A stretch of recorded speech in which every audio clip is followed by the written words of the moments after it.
Hope everybody is doing well. Um, we're going to continue today with where we left off, talking about how to convert a CFG into Chomsky normal form. That's going to be one of two algorithms we're going to talk about today. So quick little couple-minute overview of the context of the day.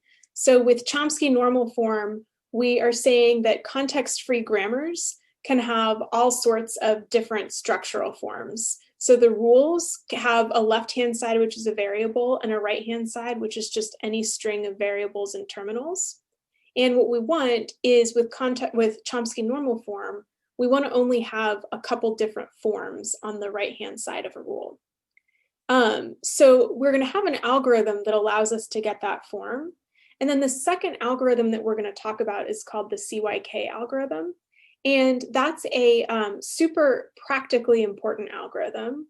What it does is it takes a grammar that's in Chomsky normal form, and it takes a string, and it figures out whether that string can be generated by the grammar.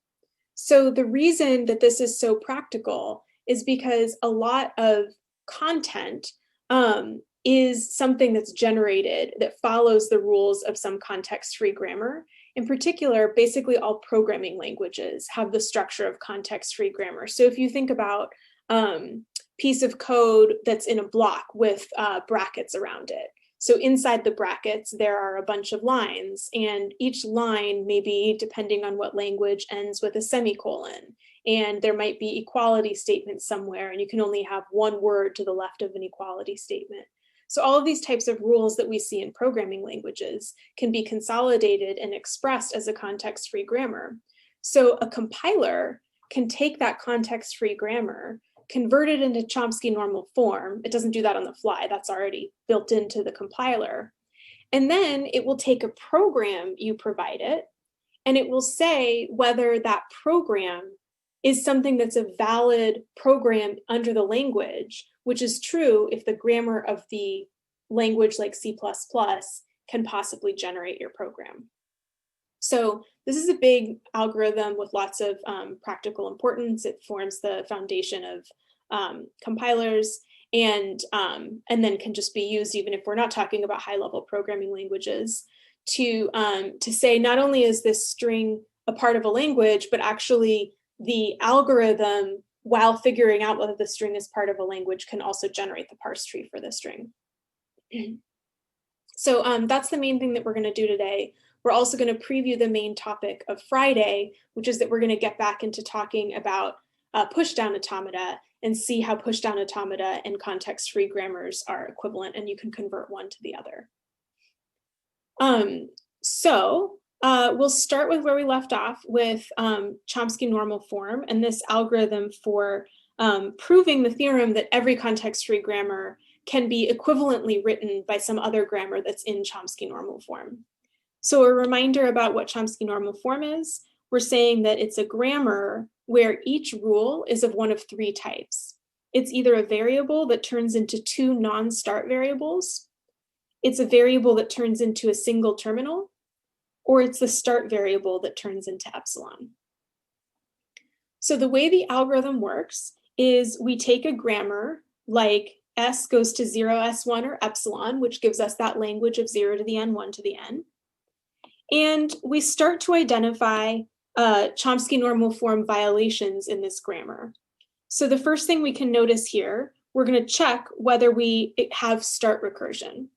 So in the case of the 0s1, we have an s over on the right-hand side of our rule, and we're not allowed to have s on the right-hand side of everything. So handling that is very straightforward. All we need to do is add a new rule and a new variable. The new rule should say s naught goes to whatever s used to be. So what we're doing is we're saying you have some way of generating the string that all the strings that you want. Just create a new variable, and all that it does is starts off the original process. And now we're allowed to have s recursion because s is no longer the start variable. So the next step is that we're not allowed to have anything other than s turn into epsilon. But here we see that our original s turns into epsilon. We're actually only allowed to have s naught turn into epsilon. So in this case, we only have one epsilon violation, but in general, we might have multiple. And that's why we're saying for any rule where a non-start variable turns into epsilon, we need to remove that rule. So we're getting rid of S turning into epsilon. And then what we're going to say is anytime we see that variable that used to turn into epsilon on the right-hand side of a rule, we should respect the fact that that variable can no longer turn into epsilon. So we'll take that right-hand side, get rid of the variable A, or in this case, S, and add a new rule that says, what if that variable had turned into epsilon like it used to be able to? So we see this happening two places. We get rid of this epsilon, and then we say, well, there's an S over here.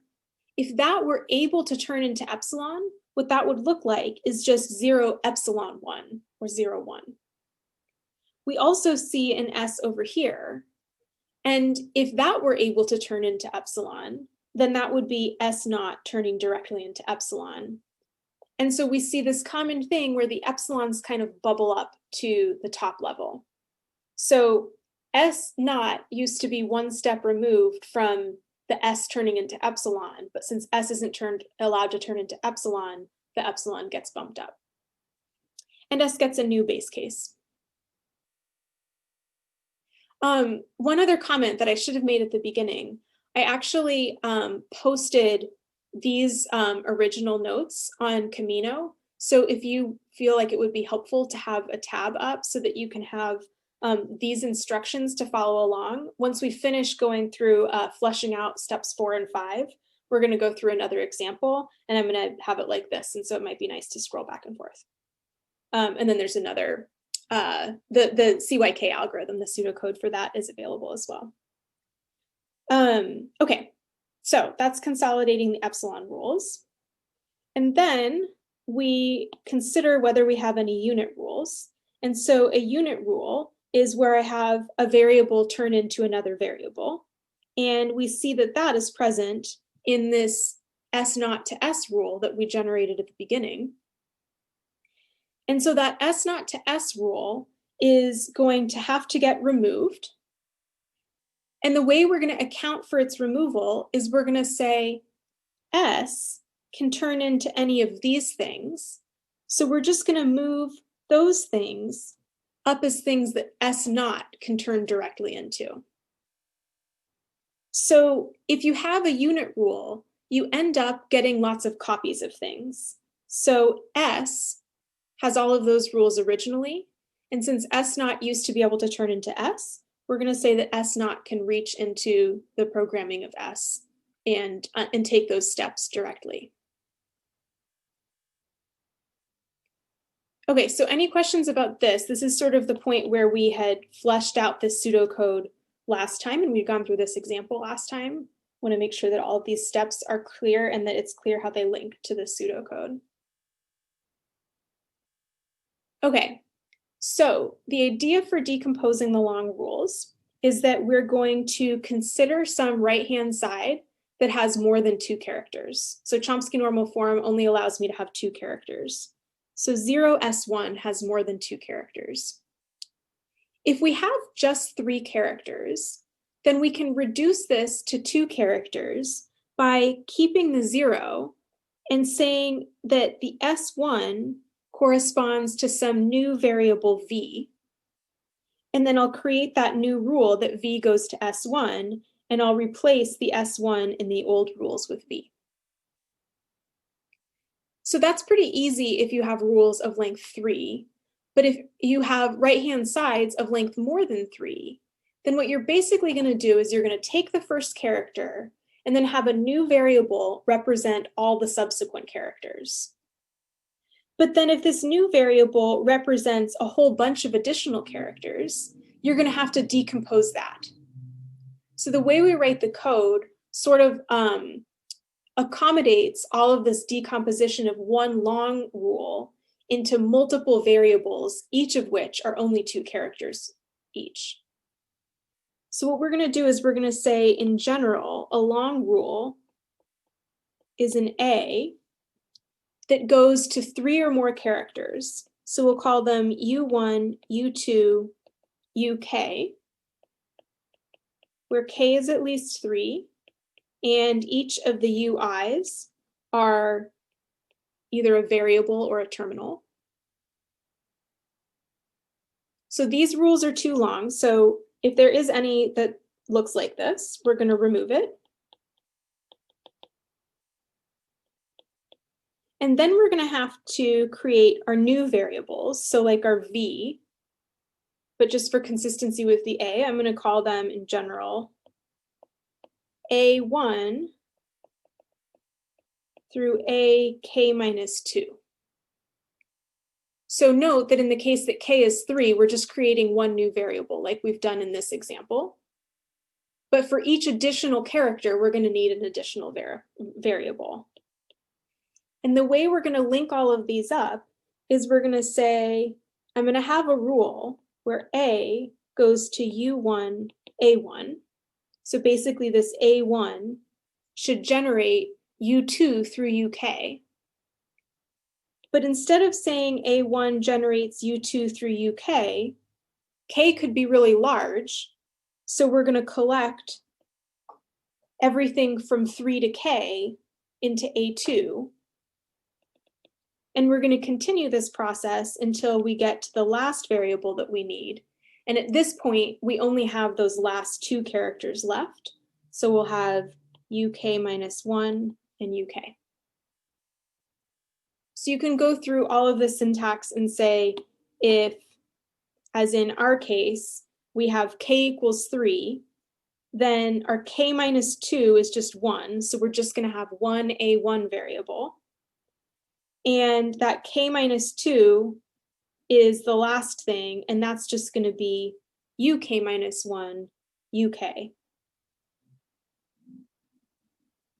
And this is our A1, and then our original A will be the first character, and then A1.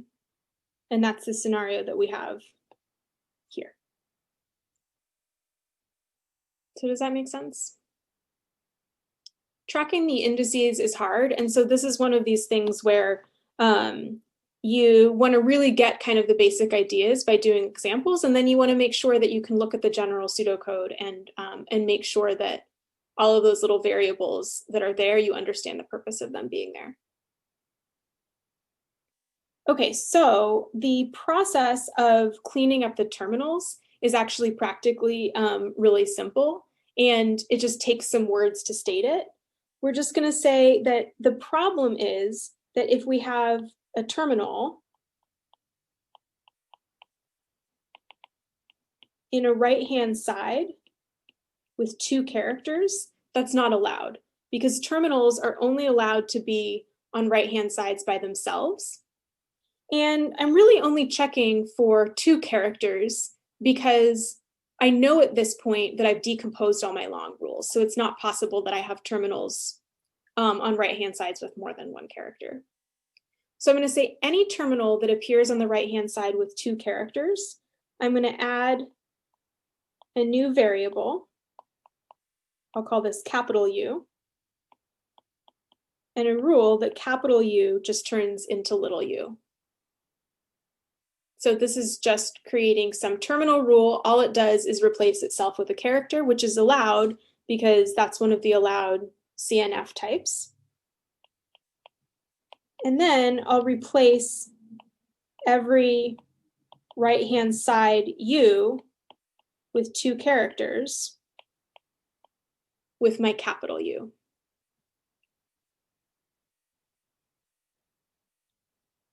So over here, I have a 0, a 0, a 0, 1, a 0, 1, and an S1. And so all of those are terminals mixed in with variables, which isn't allowed. So I'll create a terminal variable, just Z going to 0 and N going to 1.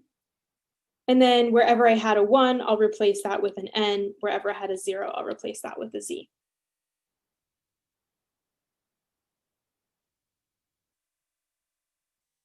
Questions? Okay, then let's do another example. So this is a grammar that we talked about maybe Monday, maybe Friday. What this grammar does is it makes use of concatenation to decompose a string of a particular type into a task with one-sided recursion and a task with two-sided sort of balanced matching recursion. So this is the rule, or this is the A grammar for the language of 0 to the m, 1 to the n, where m is at least n. And what we're doing is we're recognizing that if m is at least n, then I can take n of the zeros, match them with n of the ones, and then the remaining non-negative number of zeros can be generated by some one-sided recursion, like this z, that allows me to keep generating zeros while retaining the z seed until I want to get rid of the z seed. And then my matching variable is exactly like my entire grammar from before. And then my start variable says that there are going to be two pieces of this string. The extra zeros come first, and then the matching comes second. So what I'm going to do as I work through my Chomsky normal form is I'm just going to remind myself of the sequence of steps. So the first step is to handle any start recursion. The second step is to handle any epsilon problems. The third is to handle any unit problems. The fourth is to handle long right-hand sides. And the fifth is to handle terminal problems. So with that, we can continue. And I'm going to move this guy over here. So step one is to handle any start variables on the right-hand side. And so technically, step one says, no matter what, add a new start variable and the rule S0 to S. So if you wanted, you could add at this point, S0 goes to S, but it doesn't really help anything because we didn't have any recursion to begin with. So if you don't have any start recursion, you can safely just skip step one and move on to step two, which is deal with the epsilon problems. So this is my variable I'm working with. I'm going to handle each epsilon problem separately because what I have is I have a for loop that says for any of the epsilon things, epsilon rules, do this process. So I have to do the process before I can move on to the next one. So I'll handle these problems one step at a time. First, I'm going to recognize that m goes to epsilon, and m is not a start variable. And so I'm going to have to remove this. But then every time m appears on the right-hand side, which it does twice, I'm going to say S used to be able to go to zm, and m used to be able to go to epsilon. Now that m can't go to epsilon, I'm going to have to allow s to go directly to z. So if I remove the epsilon from my m, I'm not going to be able to have m go to nothing. But since I used to be able to do that, I want my start variable to be allowed to decide at the beginning that it's going to generate just zeros. And now just looking at the m on the right-hand side, I used to have an end to all of my recursion. But now I have just infinite recursion. M can just keep reproducing more and more m. So by taking this variable, or taking this rule with the m removed, I'm going to say that my recursion stops at the base case 0, 1. So this used to generate 0 to the n, 1 to the n for n at least 0.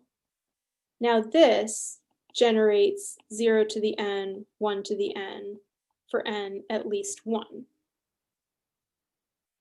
And this guy used to generate 0 to the m, 1 to the n, but now this guy requires n greater than 0. And so this guy allows n equals 0.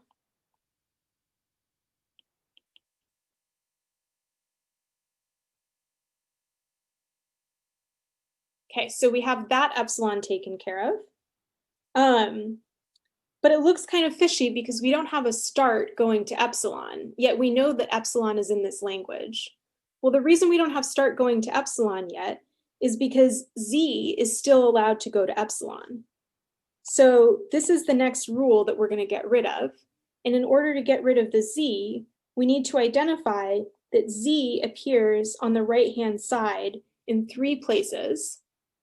So this time we'll handle the infinite recursion situation. Z used to be able to go to 0z, but now since z can't turn into epsilon, we need to allow z to go to 0 as its sort of non-trivial base case. And then for the z going to m, we're going to add an option for s that if it wants, it can just do matching and not have any additional on the left-hand side. So we can think about this now as this is m minus n greater than 0, and this is m equals n. That's the new scenario that we've come up with. But greater than 0. And so now this z should be allowed to go directly to epsilon because we removed the ability to go directly to epsilon. So we'll add the epsilon rule up here.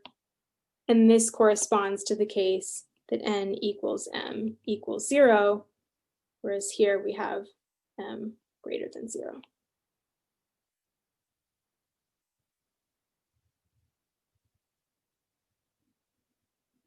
So I think the epsilon step when you have multiple epsilon rules is an easy one to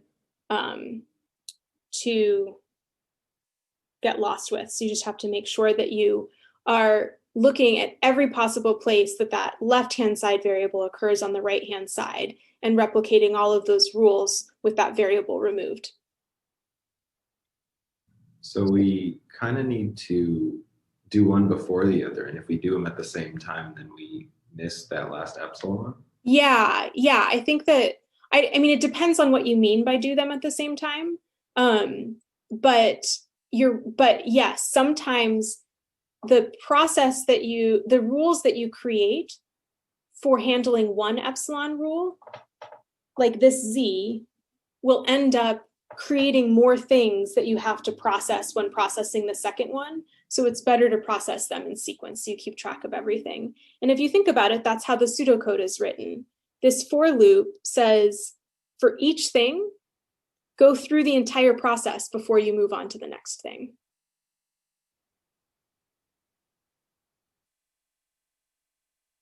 Okay, so let's rewrite all of this because it's getting messy. Step 3 is we're going to have to collapse the unit rules. And we have S goes to ZM, or Z, so that's going to be one rule I have to collapse, or M, which is another, or epsilon, which will be allowed to stay. M goes to 0, M1, I'll deal with that in step 4, or 0, 1, also not a unit rule, I'll deal with that in step 5. Z goes to 0, Z, or 0. So I have 2 unit rules.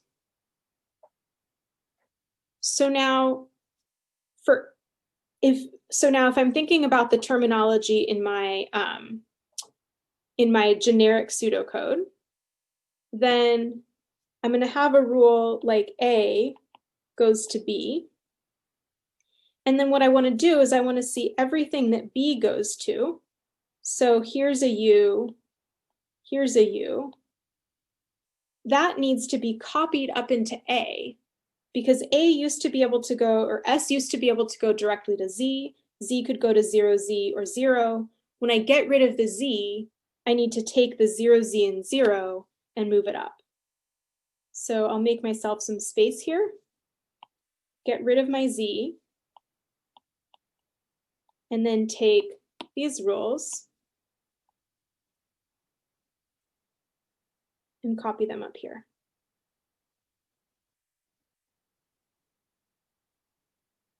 So S had a one-stop path to get to Z. Now it can't get to Z, but it can jump into whatever Z was doing. And then when I get rid of M, I'm going to do the same thing. I'm going to copy the M rules.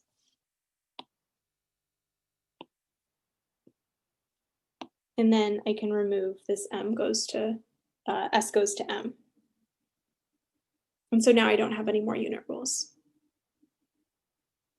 So in this step 3, what you end up doing a lot is just replicating rules because we're sort of collapsing. Helper 1 used to call helper 2, which did stuff. Now helper 1 just does all the stuff that helper 2 still does.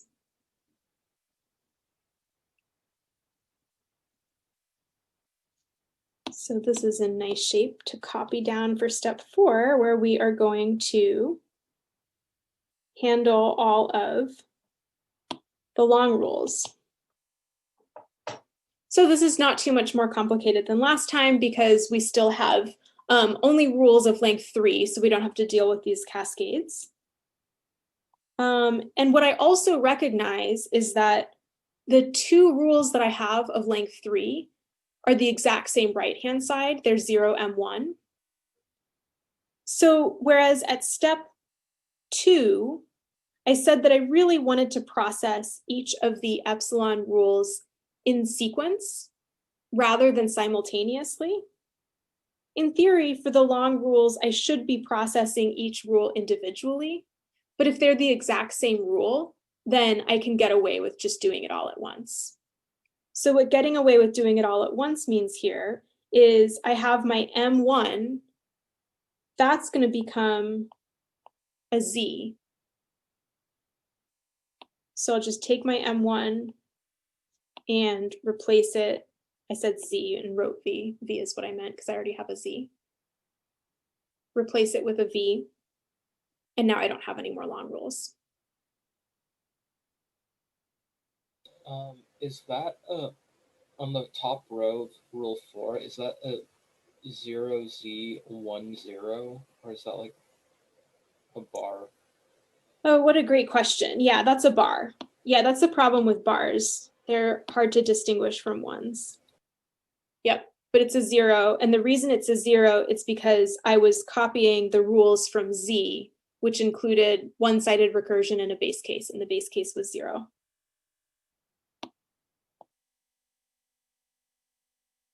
But this little guy down here is a 1, not a bar.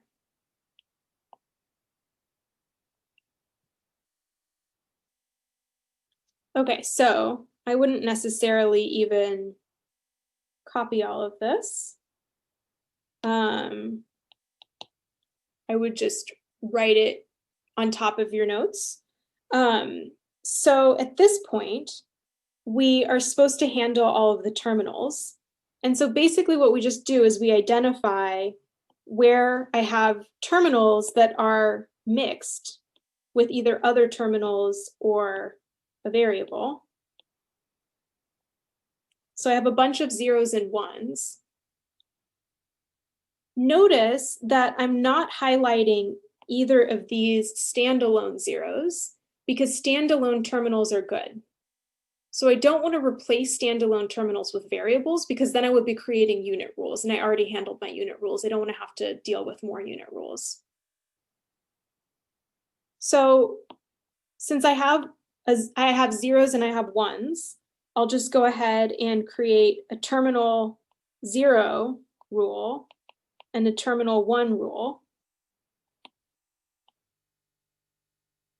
And everywhere I had a 1, I'll replace it with T1.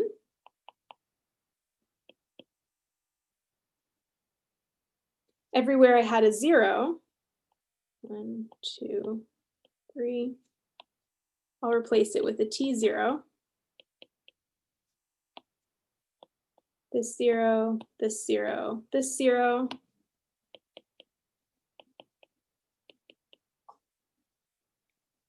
And now I've gotten rid of start recursion in the first step.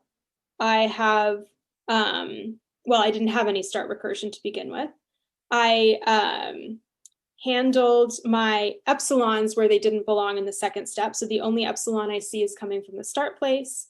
In the third step, I got rid of all of my unit rules, so I don't have any standalone variables on the right-hand side. Fourth step, I broke down my long right-hand sides, and now I don't have any dangling terminals, and so everything is in Chomsky normal form. So any questions about this?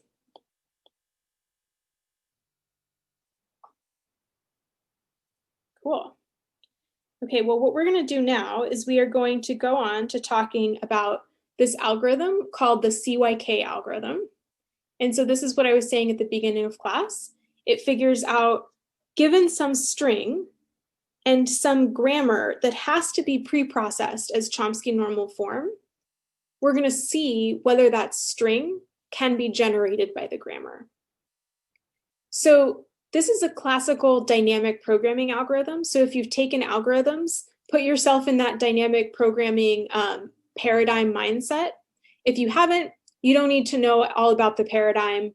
What I'm just going to tell you about it for the sake of understanding this algorithm is that the general idea is we want to look for a problem and see whether we can take the input to our problem and break it up into pieces where each piece is a smaller instance of the problem. And then we'll solve the small problems and figure out how they relate to the larger problem and build up the overall solution. So what we're going to do here is we are going to treat the string as our big problem. The grammar is sort of the rules of what we're allowed to do. And then we're going to take that string and consider a bunch of substrings that we can break it up into. So ultimately, we want to know, can this whole string be derived from the start variable? Because that's what it means to be in the language. But in the process, we're going to say, well, can a piece of this string be derived by one variable? Can another piece of the string be derived by another variable? And then can variable 1 and variable 2 be derived collectively by the start variable? So this is how we're going to kind of build the solution. We're going to basically build the parse tree from the leaves of the parse tree up to a single start. And we're going to keep track of these problems in an array. So I want to go through this with this pseudocode so that you are able to connect what we're doing with the variables, the indexing that's in this pseudocode. But I'm not going to ever present this pseudocode to you or ask you to modify it in any way. This is a reference for you, and I want to sort of do the translation because like the letters that they're using this is just the pseudocode from Wikipedia. The letters that they're using are not super consistent with the common letters we've been using for variables versus rules and that type of thing. So I want to go through an example and say that this string that we're starting with, that's going to be called I. And so we're going to consider the string 0, 0, 1. So A1 is our 0 character. A2 is also a 0 character. And A3 is the 1 character. So I have n equals 3 in this case. And then I need a CNF grammar. And I'm just going to use this grammar. I'm going to make it small so it fits. Woo. Okay. Whoops. All right. So the grammar contains R non-terminal symbols. So a non-terminal symbol is just a variable. And they're just going to label their variables R1 through R little r. So here we have 6 variables. So we're going to have R2, R3, R4, R5, R6. But actually, we're not going to use those R's. We're just going to we're going to keep the names of our variables because it will be easier to reason and check for errors as we go if we think of our own variables. But what we're going to do for our setup is we're going to create an array. And this is going to be a 3-dimensional array where the first 2 dimensions both have length n, and the third dimension has length equal to the number of variables. So the way I'm going to draw this is I'm just going to draw it as a 3x3 grid. And I'm going to imagine that I have 6 stacks on top of the 3x3. But the way I do my personal bookkeeping is I'm not going to keep track of an array of 6 true falses. What I'm going to do is I'm going to recognize that each of these true or falses correspond to one of my variable. And I'm just going to list out the true and falses, or I'm just going to list out the trues. So in each of these cells, I'm going to write the list of variables that end up being set to true by this algorithm, where I've initialized all of the elements to false. So I'm going to start adding the trues as I go through this. So what does the 3x3 portion of this represent? So I said that we're going to take a big problem and break it down into smaller problems. And so the row is going to be my problem size. So the row number that I'm working at is going to be the length of the substring that I'm considering. So I'm going to have L equals 1 as my smallest possible substrings. And then L equals 3 is going to be my entire substring.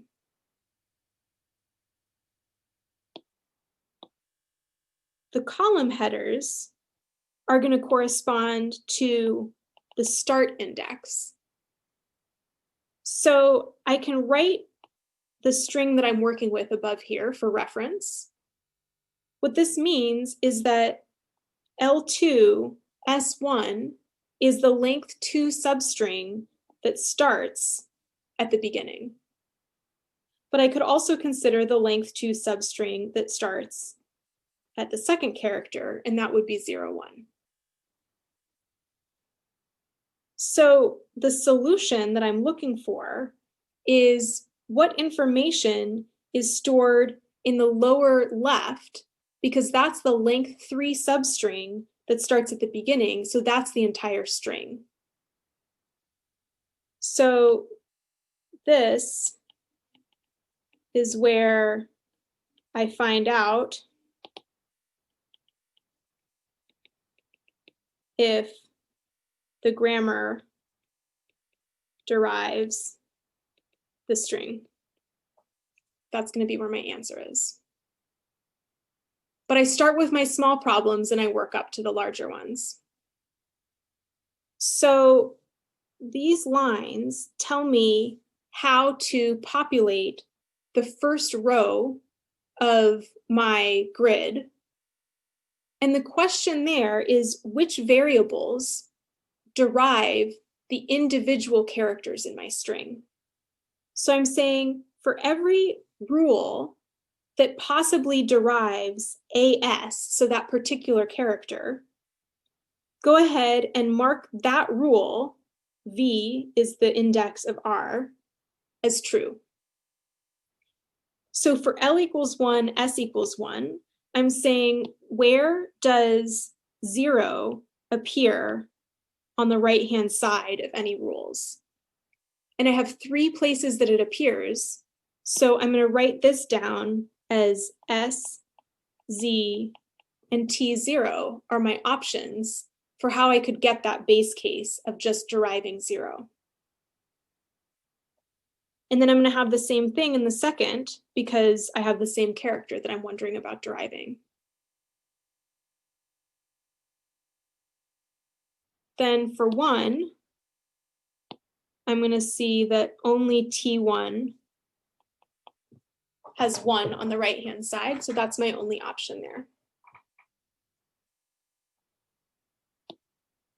Okay, so now we think about how to proceed for the L's that are larger.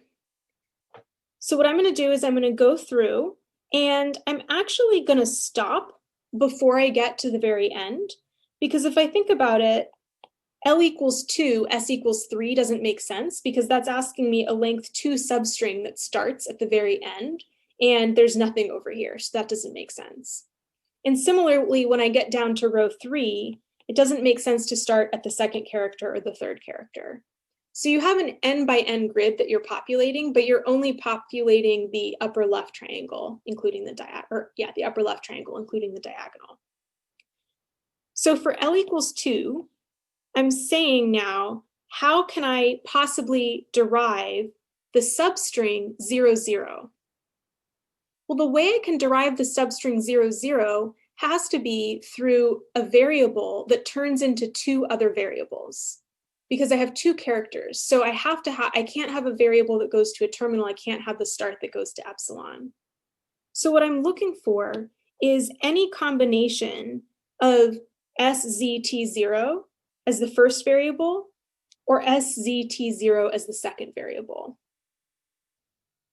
So if I look, I see that I can get T0 and Z generated from S.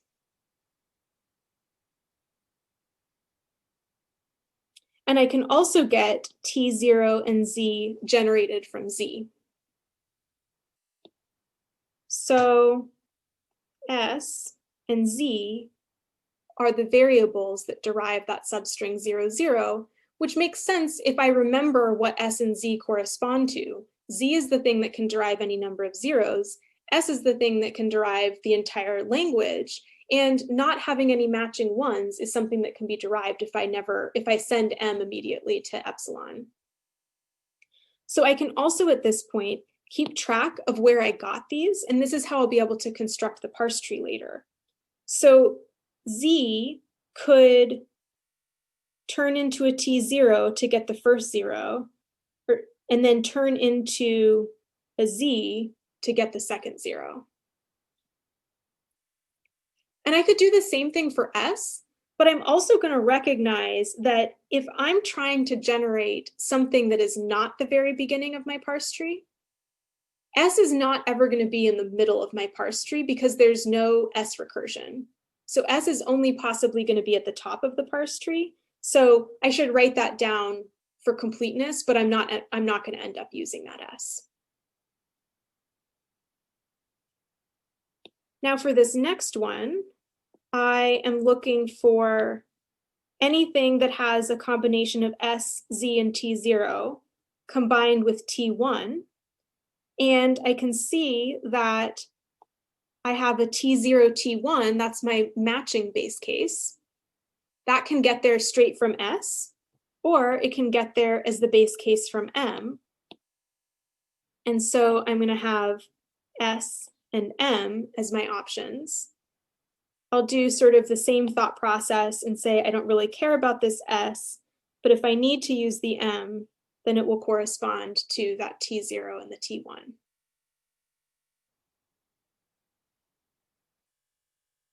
So my last step is to figure out which variables derive the entire string. And really all I care about is whether the S variable derives the entire string. But now that I have a substring of length more than 2, this is where I have to think about how to partition my substring. So I have two different options here. My first option is I can say, take 0 as the first part and 0, 1 as the second part. And then my sub answers that I'm interested in are what can derive 0 and what can derive 0, 1. So looking at that combination, I can see that I could combine a Z with an M, and my start variable would generate that. So at this point, I know that the answer is that this string is in my language. But the other thing I should check, even though in this case it's not going to pan out, is that I could partition into 0, 0 or 1. And then I would look to see whether I have a rule that has Z on the left and T1 on the right. And you can check and there aren't any. Because if I generate 0, 0, the one that I generate, that's not going to be part of matching, which has to be part of the start. So now I get to consider the breadcrumbs that I left for myself and which are relevant. I'm starting from my start state. That got me to Z, which gets me to 0. It also got me to M, which spawns T0 and T1, which get me my second 0 and 1 respectively. And so if I want to draw this in a cleaner way, ignoring everything I don't care about, I'll have an S that yields a Z and an M. The Z yields a 0. The M yields a T0 and a T1, which turn into 0 and 1. And that's the string that is in my language.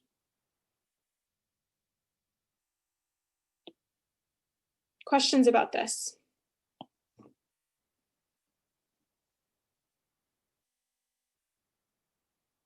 So I recommend that you go through a couple exercises like this.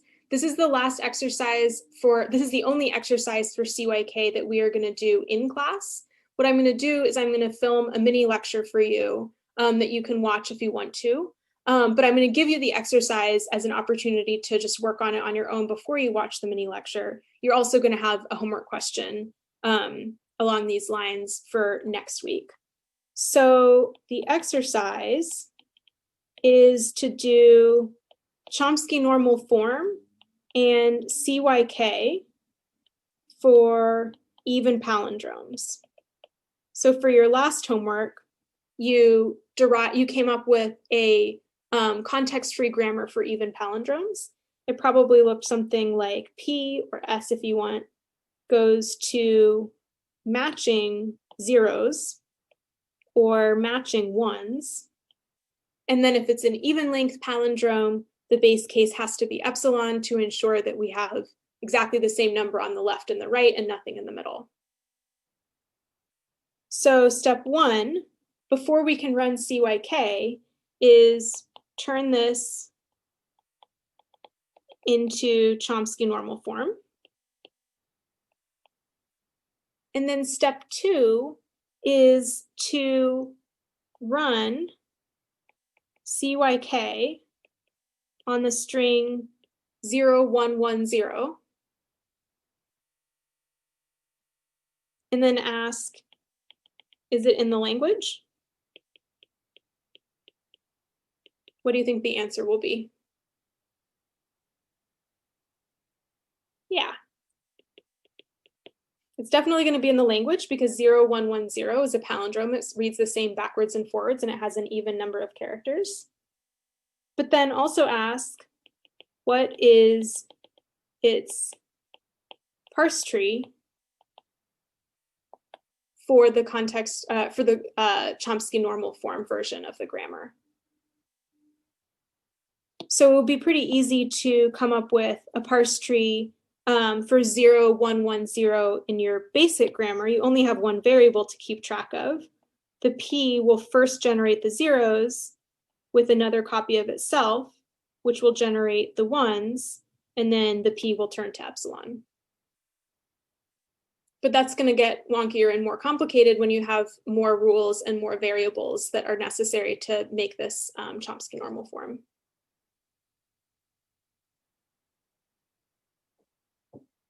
Cool.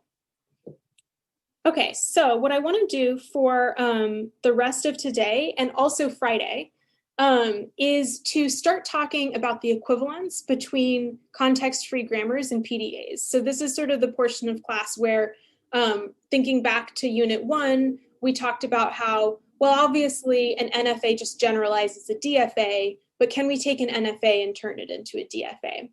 And then how does that picture change when we introduce regular expressions? And it's really the regular expressions connection that's more like this, because somehow regular expressions are like context-free grammars, whereas PDAs are like the FAs that we were working with. So the rest of today and Friday will be showing how from a CFG, we can construct an equivalent PDA. And from a PDA, we can construct an equivalent CFG. So we've been working with PDAs or with CFGs a lot, but we haven't really talked about PDAs except for that one sort of high level discussion that we did right after the midterm last week. So let's refresh the definition of a PDA.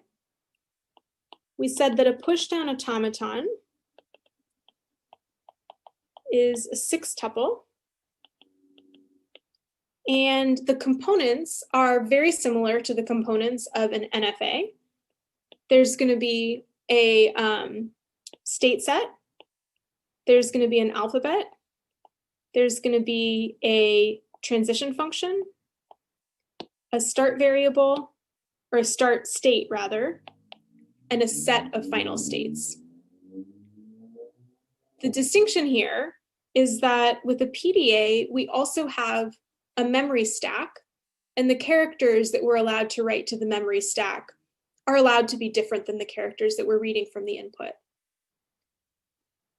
So there's a finite number of states, a finite number of input characters, and a finite number of memory tape characters. So these are all finite sets. Q0 is an element of the state space. It's exactly one of the states. And F, in general, is a subset of the states Q. So that's all kind of the same, just with gamma added. The difference is that our transition function has a different form, because our transition function doesn't just have to consider the state that we're starting and the character we're reading. It does have to consider those though. So state we're starting, character we're reading, which might be epsilon, because we're generalizing an NFA here and not a DFA. And it turns out, we'll find out next week, that actually is an important distinction here. It's also going to potentially be popping something from the stack. And what it pops from the stack might influence the set of spaces it's allowed to transition to on that move. So the set of spaces it's allowed to transition to, just like with NFAs, is going to be written as an element of some power set. It's going to be power set because there might be multiple options for where you can go. And with NFAs, we're saying that you can go to some subset of states. But now we're also saying you can go to some subset of combination of states and a character that you might be reading to the stack, writing to the stack, pushing. So that's going to be something that comes from gamma epsilon. So our gamma is our new component, and we're incorporating that into the transition function, where the first time that it appears, this is the thing we're popping from the stack. And then in the domain, this is the thing we're pushing onto the stack. And like with NFAs before, our first Q, this is the state that we're beginning in, and our second Q is the state that we're ending in. And our sigma is our input character that we're reading at that point.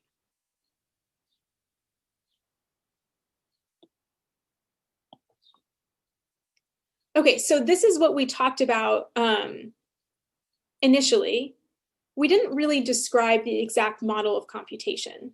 So in the same way that with NFAs, we had to say, what does it mean for a language to be accepted by an NFA? We're going to do the same thing here. We're going to have to say that a PDA accepts a string W. And I'm going to decompose W now in a way that maybe includes epsilons, because I'm allowed, like with an NFA, I'm allowed to sprinkle epsilons in as I figure out how I want to make the transitions. This is to the M. If there has to exist, like before, some state sequence that corresponds to an accepting state sequence. So we're going to have a list of m+1 states, where R0 corresponds to where you start, Rm corresponds to where you end up after you've read the mth character. And so each of these guys are elements of Q, the state space. And previously with NFAs, I wrote this in parentheses. So if you want to treat those each individually as elements of Q, that's fine. Or if you want to write it like this and say, this is a sequence that is m+1 choices of Q, that's fine too. But now additionally, we have this memory stack, and we have to enforce the rules of the memory stack. So our computation history is going to include where the machine was, but it's also going to include a transcript of what the stack looked like at every phase of computation. So S0 is going to be what the stack looks like when the machine begins. S1 is what the stack looks like after our first transition. And then SM is what the stack looks like at the end. And each of these guys are going to have to be strings over our stack alphabet gamma. So the R's are individual states because you can only be in one state at once, but the S's are strings of gamma because your memory stack might have multiple stack characters in it. So there are going to be 3 requirements for what these look like that make sure that they link up with each other and are consistent with our concept of what computation on a PDA is. The first one is going to be that, like before, R0 has to be the start state of the machine. Makes sense. You have to start at the beginning of the machine. But we're also going to say that the rule of a PDA is that it has to start with an empty stack. So we'll write this as S0 equals epsilon, because epsilon is the empty string. So there are no characters on the stack when you begin. I'm going to skip to the end because 2 is going to be more complicated. So before, we said that RM had to be one of the accept states if we're accepting the string. That's still true. And if we wanted, we could require the PDA to have an empty stack. And we're going to see actually that any PDA that ends without an empty stack can be turned into a PDA that ends with an empty stack that's equivalent. But in our basic definition of what a PDA is, it's allowed to stop and still have stuff in its memory. It doesn't have to clear its memory in order to stop. It's often convenient too. So you should think about designing stuff that can only end once it pops up that $sign. That's the first thing that you lay down. But in the general description of what a PDA is, all we care about is that it ends up in an accept state. So 2 is where we link R0 to R1 based on delta, R1 to R2 based on delta, and so on. And this has even more variables and notation than last time. So I'm going to say that where I end up, and also what I just popped to the stack, has to be one of the allowed options under delta based on where I started, what I read from the input, and what I popped from the stack. So the R's and the W's are defined, but the A's and B's are not defined. So I'm going to say that these are my stack characters. So the A is corresponding to what I popped before I moved, and the B is corresponding to what I pushed as I moved. And either of them is allowed to be epsilon. But then additionally, I'm going to have some string T, and this is going to correspond to the rest of the stack. So the reason I care about T is because my S's are telling me the entire contents of the stack. So what I want to say is I want to say before the move, my SI had an A at the top of the stack ready to be popped, and then a bunch of other stuff, T, which might be nothing, or it might be a ton of stuff. But then after my move, my transcript SI+1 had the A replaced with the B, and the T was untouched. And this needs to be true for I equals 0 to m minus 1 so that I connect all of those pieces. So this is very similar to what the rule was for NFAs, but the distinction is that we're now adding this component that's keeping track of what I'm in pushing and popping, and I'm also keeping track of what's underlying the process, the T, just to make sure that a single move doesn't alter anything except for that thing that's on top of the stack.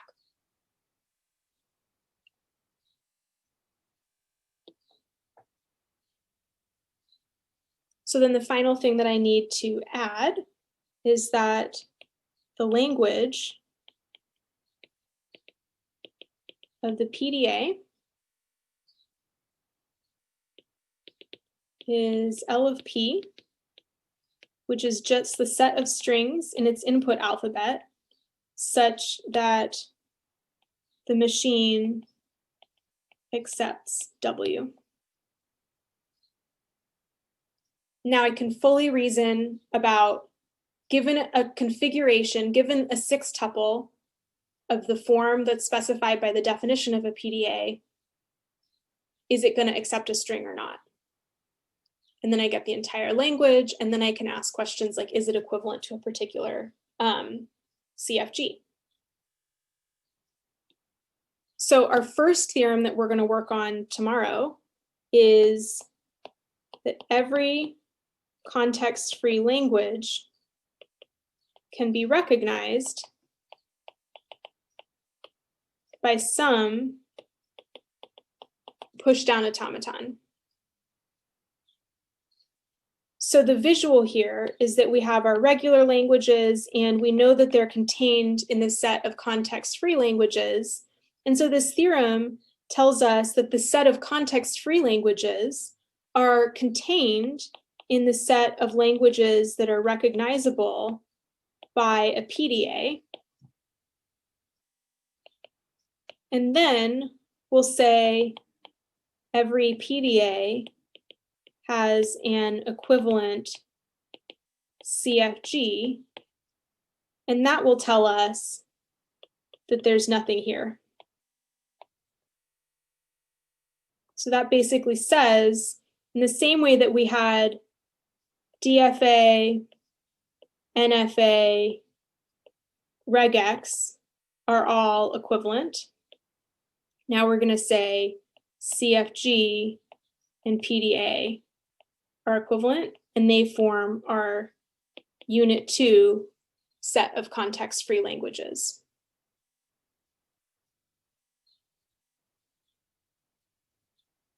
So just a 1-minute preview of this proof. The idea of the proof is going to be that we're going to construct an algorithm that says, take a CFG and build a PDA that generates it. And we'll use the stack of a PDA that we build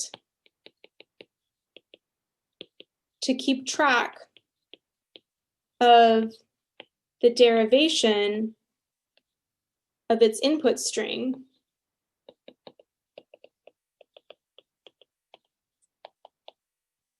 under our CFG that we're starting with. So our stack might start out as nothing, or maybe a $, and then we'll put an S on it, and then we'll expand that S to be something like 0S1. And that will correspond to a derivation where we have S turns into 0S1, and then maybe we'll pop off the 0 and replace the S with an epsilon, and then pop off the 1, and we end up with 0, 1. So that's kind of like the very rough illustration of where we're going with that. So our two main goals for tomorrow are going to be to finish this equivalence between CFG and PDA. Okay, so feel free to stick around if you have short questions. Otherwise, office hours starts in 10 minutes, and if you want to come, I will see you there.